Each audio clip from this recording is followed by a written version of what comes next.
Magandang gabi mga boss, nabuhutan pala tayo ng malakas na ulan. Pauwi na nga pala tayo. Nandito nga pala tayo sa San Jose, Cavite. Boundary lang pala to ng SM City, Laguna.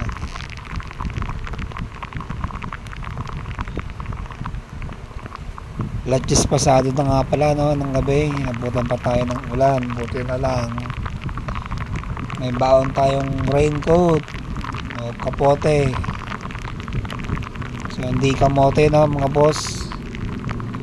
So ingat po sa atin pag uwi and safe rides. Medyo madilim yung kalsada no, at walang street light.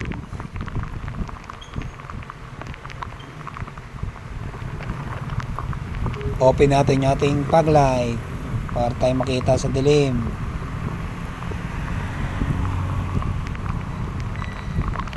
Ang lalakan ng patak no, masakit sa balat.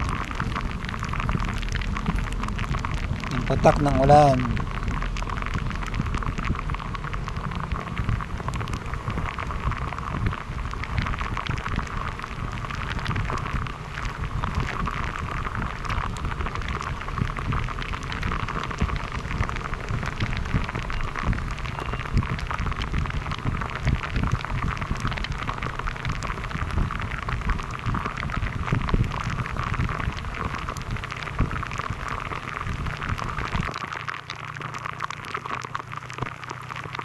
Ito nga pala yung boundary no, mga boss ng San Jose, Cavite at San Pedro, Laguna.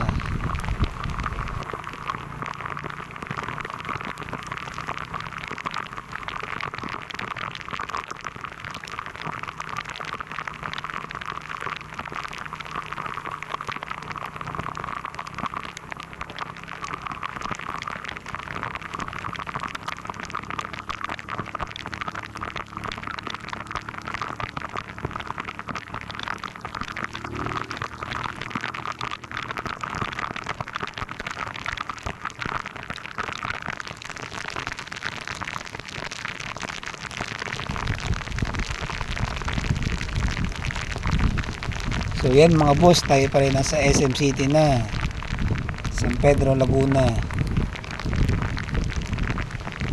Buti maliwanag dito no, may street light, hindi gaya dun sa baba. Umaulan tayo no mga boss. Medyo nagpopondo yung tubig dito no, sa harap. Medyo malalim pala rito. Siguro pag dire-diretso siguro yung ulan, umabaha rin dito.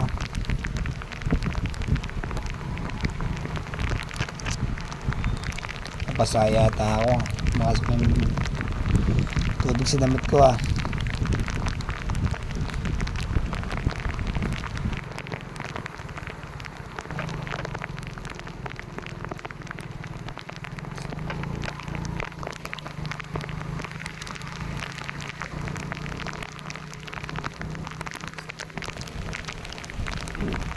Meron daw pala tayong paparting na bagyo no, ayun sa Pag-asa.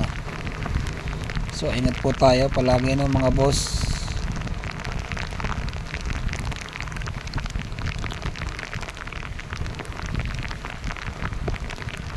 Pero sabi ng Pag-asa no, hindi naman daw tatama sa atin yung bagyo at hatakin lang ating southwest monsoon o habagat.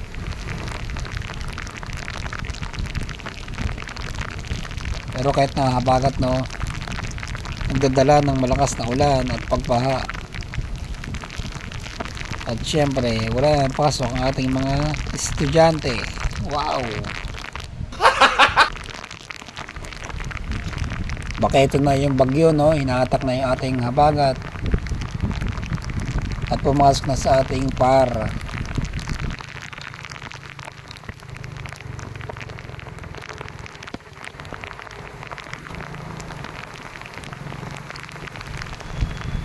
Sana ma-actionan yung ating mga lubak dito sa ating barangay no, kasi minsan no, pagka ganyang umuulan hindi natin nakikita yung lubak sa kalsada.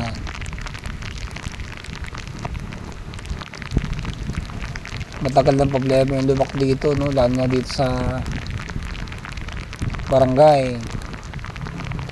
Wala pa naman ditong street light, no? Magugulat ka na lang lalo na pag umuulan at baha.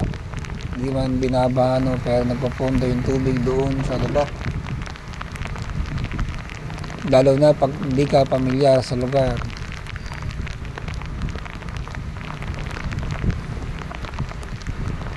Lalo na dito, no, sa part na to, no.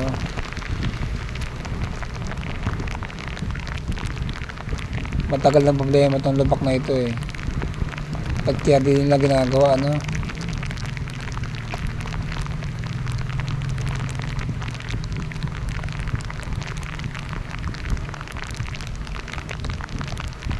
Sana ma-actionan ng national government ang lugar na ito, no.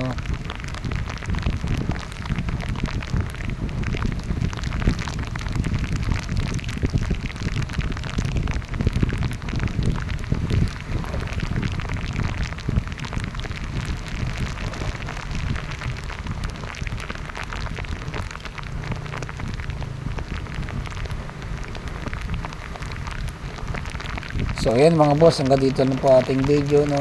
Thank you for watching Bossmatic Moto.